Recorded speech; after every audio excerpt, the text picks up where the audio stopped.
The Texans live to dance another dance as they go to Arrowhead to play the Chiefs in the divisional round. We're going to talk about that and more on this edition of The Bullpen. To throw the punches on. He floats one wide open, and there he goes. Touchdown for a Texan touchdown.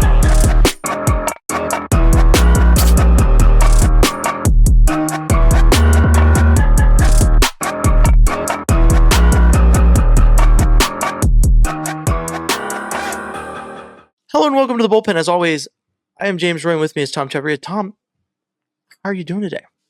I'm pumped. I'm excited. I don't know what everyone thought how this playoffs would go for the Texans. I know the way the season ended, people were, cautiously optimistic. I don't know who used those words, but I know some people use those words. I use those words, so I feel a little attacked. Thank you. But hey, I'm excited. The Texans get another opportunity at Kansas City, a team that they're going to have to learn to conquer if they're going to get somewhere in the AFC. So why not do it now? If you're coming for the crown, you got to take down the king. And, that's what's standing in the way of the Texans and moving on. I, don't want to get ahead of myself, but realistically, the other matchup in the AFC will matter this weekend too, as to how I feel about the Texans' chances of moving further. But right now, they're going to Arrowhead. I don't want to do that thing that everyone was doing at the beginning of the season for the Texans, where they were like, look at the season that they had in 23. Like, this is a Super Bowl team. And overreacting and then overcorrecting throughout the season. So the Texans won. They played really well against the Chargers. I think that anyone with a brain thought that was going to be a good matchup, and I think the Texans took it in another direction and said, "Oh no, we're like a lot better team than the Chargers that day." Right? And so really hyped to see them move on. I'm tempering my expectations. I'm not going to sit here and be like, well, now they're going to take down the Chiefs and then they're going to go down and then go into Buffalo and take down the Bills, or go into Baltimore and take down the Ravens, or whatever. I'm kind of trying to keep a level head here. What is the vibe for you going into this divisional matchup? For me, I just want to see them play good football. I've always had this mentality about this season that as long as we saw, positive growth, it's year two. And I know some people were Super Bowl or bust, some people were AFC Championship, some people felt X, Y, or Z. I feel like this has been a positive season for the Texans in the fact that they got guys to come in here that a lot of people did not see being Texans, and they've played really good football against some really good teams. They've had a couple of games that weren't great, and now you get to see them, get round two with the Chiefs, a game that felt like it was very much in doubt for 3 quarters, and then kind of got away from the Texans in the fourth quarter.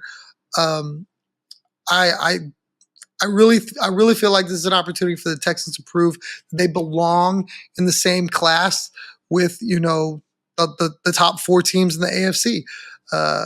So for me, yes, I'd love to see them win. That would be the Cinderella story in the NFL this season, I think.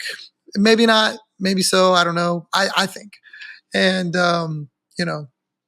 if they don't, I think that there is still moves they can make, things they can do to bridge that gap further. For me, it's just exciting because I really feel like this Texan team is only going to get better. This is the start of something, and we'll see what happens. Yeah, and I mean, I've made a lot of comparisons between the Texans and the 07 Giants, and one of the big differences between this team and that team is the Giants were like the 6th seed. But I would argue that the Texans going into this were power in the power rankings as the worst, if not one of the worst teams going into this playoff. So I think that there's still merit to that comparison. I think that anything they do here, I don't want to say it's icing on the cake or, just, a little extra at the end, because this team definitely had Super Bowl aspirations going into this season. And I think that if we're seeing, like we saw last week, this Texans team turn it on offense, that we now have to look at them as someone who could make that run and do what needs to be done to get to the Super Bowl. But the AFC is really tough to get out of, so I'm not trying to set my expectations too high. I don't want to ruin my weekend by feeling like, oh, that's a guaranteed win. But I do like the Texans' chances, and I said that against the Chargers. I'll say that pretty much any week that I can, unless I just really don't feel it. And I think if anyone's listened to me talk extensively about the Texans, they know that the only team that could do that is probably the Ravens. So if the AFC Championship game was to shape up to where it was the Texans and the Ravens, you might not get that story from me. But I feel like the Texans can contend with just about any other team. And that's why I'm very adamant that their path through this playoff needs to have a few things go their way, namely just not having to play the Ravens. But let's talk about Kansas City. This is a team that got the bye week. I don't want to say they might be rusty, but they've been sitting for a minute. They're the only AFC West team remaining in the playoffs because the other two lost at the hands of the Texans and the Bills. Um, what do you think is different between the last time these teams met and now, if anything? I really feel like this team got healthy. I don't think the Texans defense looked like this. Aziz Al-Shire was at the watch party I was at when they last played. He'll be in attendance. He'll be dressed for this football game. He'll be in attendance to the game this time. So there's that. I think they've gotten over Tank Dell, losing Tank Dell in that game. Obviously I don't have to tell you how CJ looked. I mean, guy was really busted up about it. The offense kind of looked busted up after that. You had to kind of figure out where to go with the football when it wasn't Nico, when it wasn't Joe Mixon. Obviously, we saw a little bit of Deontay Johnson in this last game. We saw a little bit of Deontay Johnson in the game before. You're starting to see more of John Mechie. You're starting to see more of Xavier Hutchinson. I feel like you're starting to see CJ be comfortable with these guys a little bit, which is good. And those are the big things for me. I think the defense was kind of hit in the mouth a couple times by a team that's just well coached and has been there before and done it all. They were motivated to get their bye week, so they played that way. I think the Texans are definitely gonna look back on that experience and go, okay, these are the things we've learned, and I feel like it'll be a really competitive game. Yeah, before we go, so to give you some context at the time that this is being recorded, just got the news that dropped. The Texans will be playing at 4:30 Eastern, so 3:30 Central, on Saturday Stop it. against the Chiefs. That is the time that Ari Myrov, my NFL update, the one of the few acceptable aggregators on Twitter, has put out as being the time that the Texans will play. So they put the Bills and the Ravens in primetime on Sunday, and they put the Commanders and the Lions in primetime on Saturday. So I understand that. I really do. But gosh, you got, the Chiefs and they don't get a primetime slot? That's crazy. I mean, and I've spoken to this. This now makes it two out of four that the Texans have played. So it's a 50-50 chance on the divisional round weekend that the Texans get the Saturday, Texan time slot that they normally get on the wild card weekend. And so I guess they decided they wanted to keep that up. The league probably saw everyone talking about it and said, oh, we'll keep it up. This will be a good talking point. I don't know. Or maybe that's how schedules worked out. I'm not really sure. But I like it. I think the Texans play their best football at that time period of the day. I don't know if that's like everyone's fresh off their nap. That's what we used to say when I coached junior Pee Wee. We would always say, oh, "Why are they scheduling us for a game at like noon? That's when all the kids are going to be groggy. All the kids are going to they probably should be sleeping or something, and they're here playing a football game." And you notice the difference in how those kids would play. Obviously, NFL players are adults, so I don't know if that has as much of an effect. But yeah, I mean, to speak to what's different, I mean, I think that you hit the nail on the head between Aziz Al-Shire and what the Texans have. I don't think that much has changed for the Chiefs, except for that it's the playoffs. So I mean, if that's enough to tip the scale, that's enough to tip the scale. Playoffs, everyone plays different in the playoffs. The Chiefs have been pretty good so far at playing really good football in the postseason. That's the reason they have so many Super Bowls since Patrick Mahomes has been with the team. And with Andy Reid being at the head coach helm. So, I mean, I wouldn't be surprised if this is a good game. I wouldn't. There's nothing really that could surprise me about this game. And I don't want to give anyone here a PTSD flash, but like Patrick Mahomes and Andy Reid were on and coaching this team, coaching and playing quarterback for this team in 2019, when that fateful divisional matchup happened between the Texans and the Chiefs. So there's not very many things that could surprise me. If the Texans go up by a lot to start, or if they have a really good start, you're not going to see me circling the wagons and saying that it's on to the AFC Championship game. I'm going to wait until the clock hits zero before I say anything about the result of this game. So I'll be interested to see how it goes. Looking internally at the Texans, you brought up a good point with the Tank Dell injury. Do you think maybe, because humans are human, right? And so we talked about the human element of the Texans Chargers game in terms of like the fires that are going on in LA and how that could affect the player's performance on the field. CJ was really taken aback emotionally during that game, watching what happened to Tank Dell. Do you think that going back to Arrowhead could impact him mentally in a way? I don't think so. I mean, if it does, he won't tell you that. I think he's been playing football his whole life. Injuries are a part of the game. I don't think he's had that scenario play out somewhere and then had an issue playing in that same building or venue or whatever. Uh, if anything, I wonder if that's something that they'll rally to. Like, hey, we can do this for Tank. In the place where he got hurt, like win this one for him. Like, I mean, that sounds like a Disney movie or a Hallmark movie right there.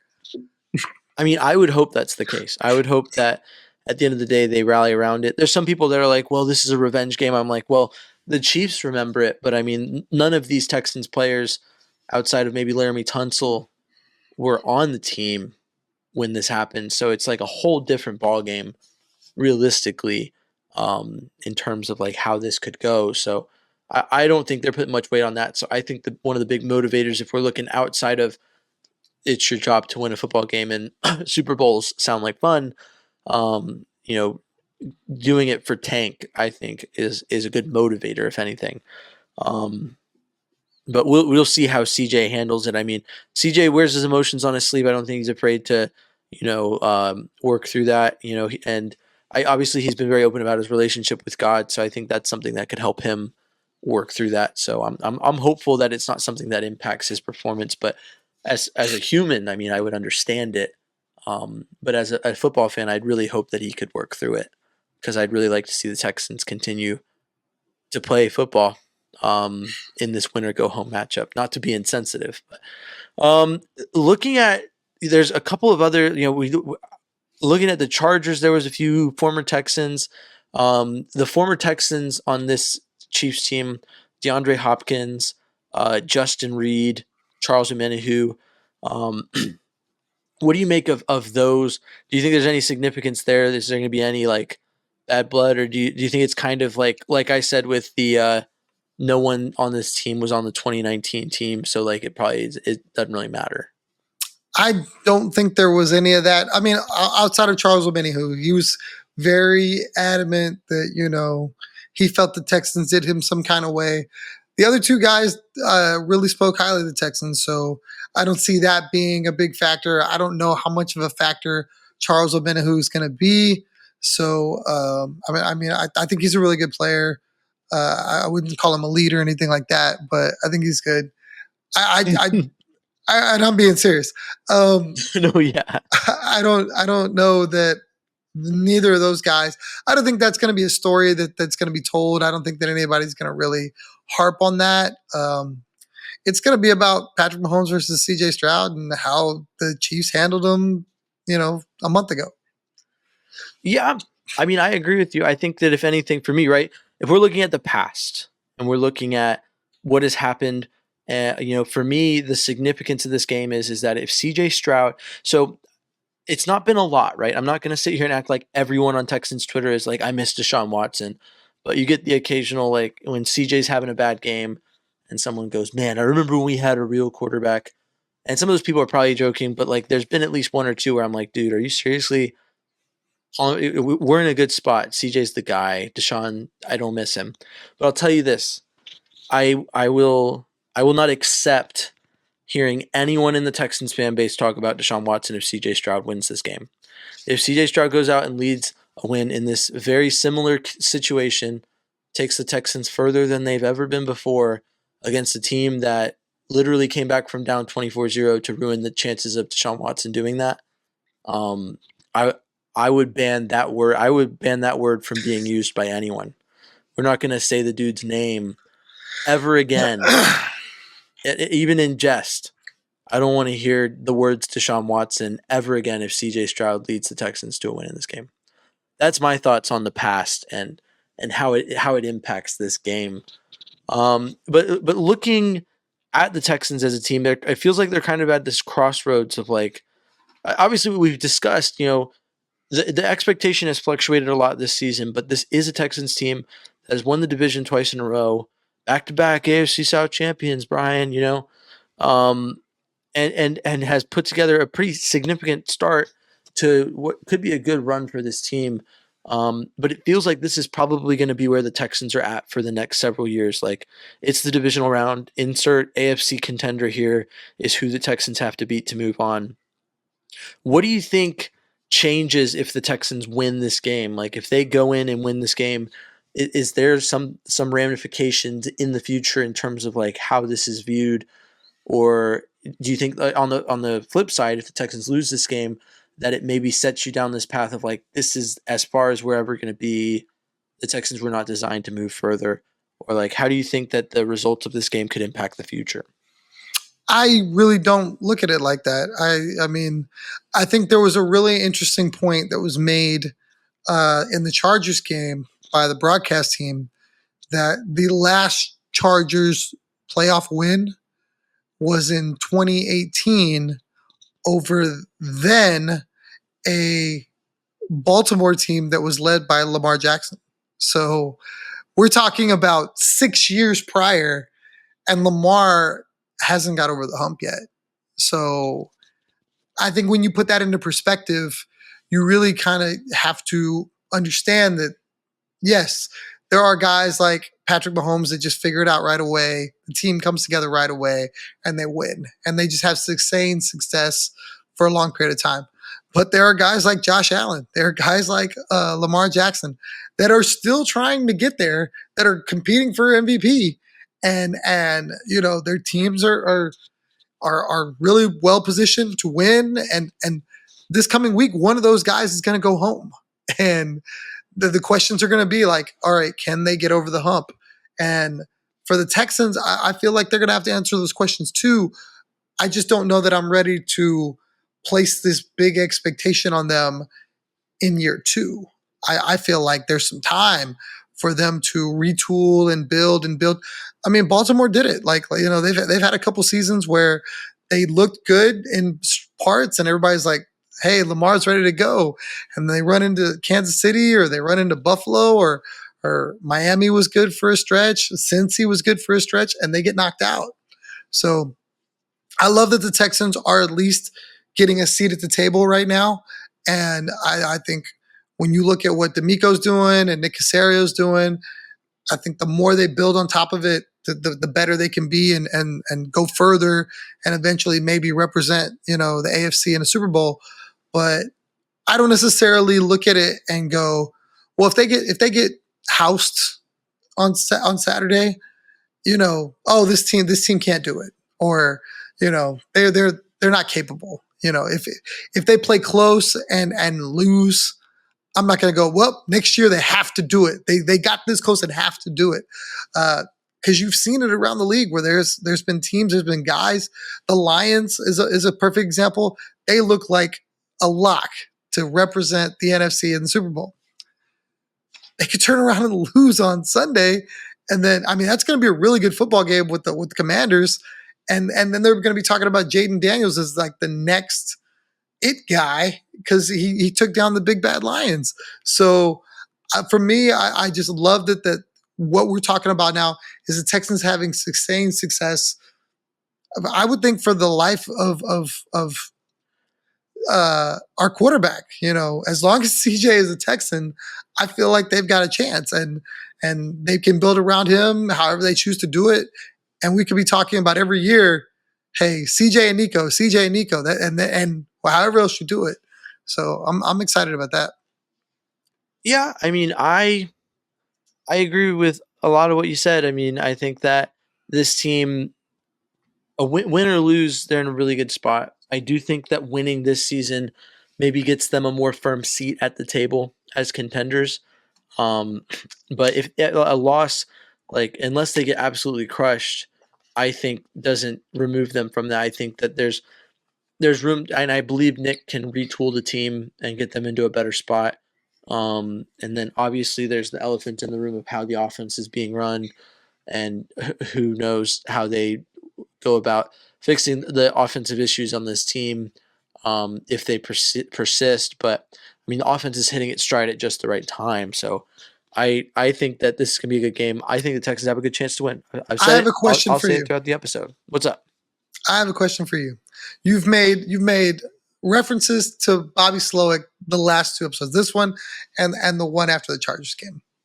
So if the Texans lose a close football game, and if CJ endorses Bobby Slowick, are you prepared to go, that's great, CJ? I I don't don't think Bobby care. Slowick needs CJ Stroud's endorsement. I think Bobby Slowick, his job is super safe. I think that the Texans fandom and the way they view Bobby Slowick is so incredibly different from the way that he is viewed by the front office and by the coaching staff, that it would take a team hiring him as their head coach, or CJ Stroud himself saying, I need a new offensive coordinator, get me a new offensive coordinator. And I don't think the latter is going to happen. So, and I'm not fully confident that there's another team that thinks he's going to be head coach material.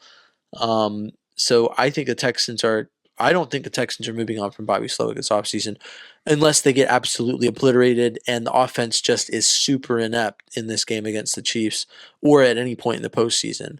If they were given a lot of evidence to believe that that was the case, but I don't think they believe they have enough evidence to move on. I think that Bobby Slowick, they're like, second year coordinator, took a step back. We got to give him his third year. And to his credit, I mean, I think that we saw against the Chargers that I said it. I mean, it was mostly CJ that was the issue for the first half against the Chargers until he turned it on and figured it out. So, I mean, realistically, this postseason, I haven't had a complaint about Bobby Slowick that I would count against him, and how I view him as a coaching, as the Texans offensive coordinator moving forward. And I don't think that the organization themselves believe that they need to move on from him. I could be wrong, but I think that a lot of Texans fans need to prepare to be disappointed if they think that Bobby Slowick is going to get, move on from the Texans anyway. That involves firing him, or the Texans deciding that he's not, the guy. I think that he remains the guy in Okay, their eyes unless he's hired on somewhere else. okay, you said all of that, and I said, what do you want, sir? What do I want? I want what's best for this Texans offense. And I think I've said it before consistently. I think the root cause is the offensive line. And so that's another thing that's played significantly better in this current combination that it's in. So that could lead us to also not adjusting the offensive line this offseason if it continues that way, unless they get blown out. But for me, I don't care if they move on from Bobby Slowick or not, as long as they address the offensive line in some meaningful way. They don't have to draft a starter or sign a starter. They just have to. I feel like they have to make a move, draft like a developmental guy. I don't know, make some sort of move on from the offensive line coach if things go poorly in the postseason. But I don't think that there's need to move on from Bobby necessarily. Um, I think that maybe this postseason will show that he's made the progress that we wanted him to make in the regular season. But I'm not on team fire Bobby Slowick quite yet. Quite yet. This offseason, I think I've touched that side of things for a second, but I'm not on that side right now. So, yeah. All right. Well, we got one more thing to do before we bring this episode to a close, and that is the score predictions. So, Tom, what are you thinking?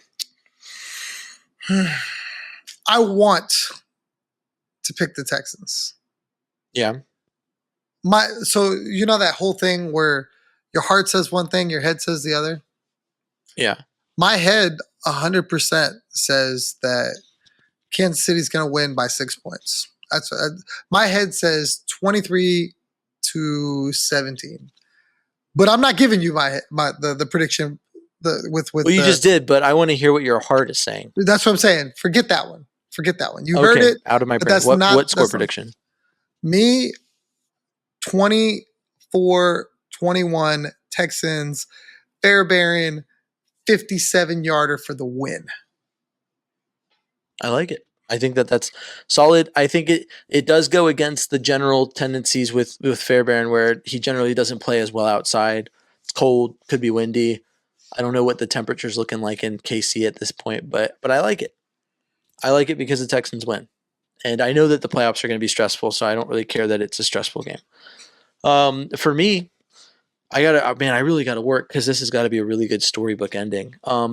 I think that the offense turns the page. I think the Texans offense puts up more points. I think that the KC offense answers in some way. I think that I don't want to say it becomes a shootout, but I think that maybe it's a little more high scoring on both sides. I'm gonna go with not like super high scoring, right? But I'm gonna give the Chiefs as many points as you gave the Texans, and I'm gonna put the Texans at I'll put them at 31. So for the storybook ending, it'll be 24-24 with like 7 minutes left in the fourth quarter. And the Chiefs will have the ball and they'll be driving. They're eating the clock and they are moving down the field. And it looks like Patty Mahomes is about to put the Chiefs in field goal range and set up a signature, eat the clock, get the win, leave with the dub. And they're just outside field goal range. They've moved towards closer to the 2-minute warning, and then Mahomes drops back and throws a pretty routine throw. And he's just trying to get it to his guy, and wouldn't you know it, Derek Stingley's right there, and he takes it. And by some stretch of luck, the Chiefs managed to trip him up. And then while the Texans they're not trying to like score a touchdown per se, they kind of want to set up the field goal, but the Chiefs have all 3 timeouts, so like the Texans are pushing. They're inside in the red zone, and there's not very much space to get a first down and not get a touchdown. So they move in, and Joe Mixon breaks one into the end zone, and then there's like a minute 30 left, and you're like, man, this is it. Patrick Mahomes is going to tie it, and we're going to overtime. And then Patrick Mahomes just can't do it. They turn the ball over on downs just outside of they drive pretty deep down the field, but they fall short in like the Texans 30-yard line or something with no time.